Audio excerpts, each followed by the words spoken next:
glue.Glue-size is a painting technique in which pigment is bound to cloth with hide glue, and typically the unvarnished cloth was then fixed to the frame using the same glue. Glue.Size is also known as distemper, though the term distemper is applied variously to different techniques. Glue.Size was used because hide glue was a popular binding medium in the 15th century, particularly among artists of the Early Netherlandish period, who used it as an inexpensive alternative to oil. Although a large number of works using this medium were produced, few survive today, mainly because of the high perishability of linen cloth and the solubility of hide glue. Well-known and relatively well-preserved, though substantially damaged. The most notable examples include Quinten Matsys' Virgin and Child with Saints Barbara and Catherine and Dirk Bout's entombment. In German, the technique is known as touchline farben, meaning small cloth colors, or touchline, derived from the German words touch and lane. Technique. A binding agent for pigment was made by boiling animal skin mixed with other organic tissue and applied to linen, itself prepared with a thin layer of glue. The linen was ground, but sometimes treated by both the glue and also white chalk,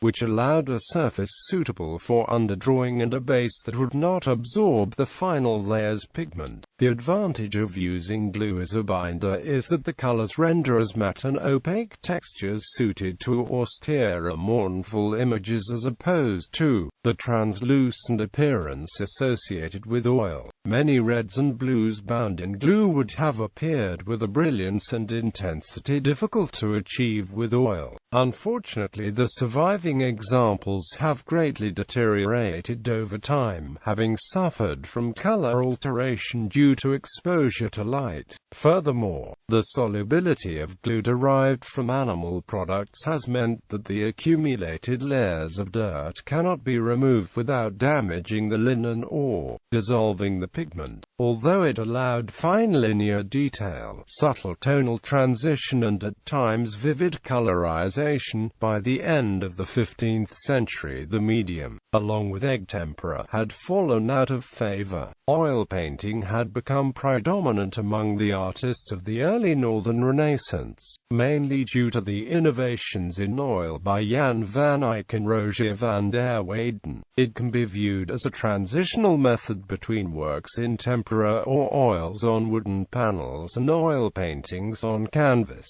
although touchline coexisted with panel painting until both were supplanted by oil on canvas by the end of the 16th century. The technique corresponds with the Spanish saga, where a thin gesso ground was favored to create a smooth working surface. Examples. Several examples by mid-16th century Dutch artist Peter Bruegel the Elder have survived. Bruegel's Adoration of the Magi has traces of color on the back of the canvas, demonstrating that the linen was not prepared with a traditional ground before it was painted. Other examples, such as Bout's The Entombment, were simply sized with glue to prevent the paint from bleeding through. Other Netherlandish examples from approximately a century earlier include The Virgin and Child with Saints Barbara and Catherine by Quinten Matsys, c. 1515–25, and The Entombment by Dirk Bout c. 1440–55. Unrelated works by Bout's including his Annunciation, Adoration of the Kings and Presentation, which may have formed part of a single polyptych.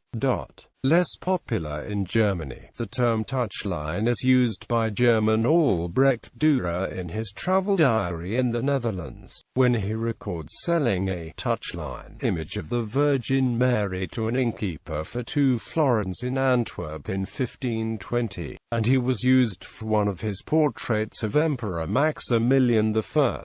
The surviving works by Andrea Mantegna include some touchline, some with and some without a prepared ground. The image of Our Lady of Guadalupe may have been painted in Mexico using a similar technique in the 1550s.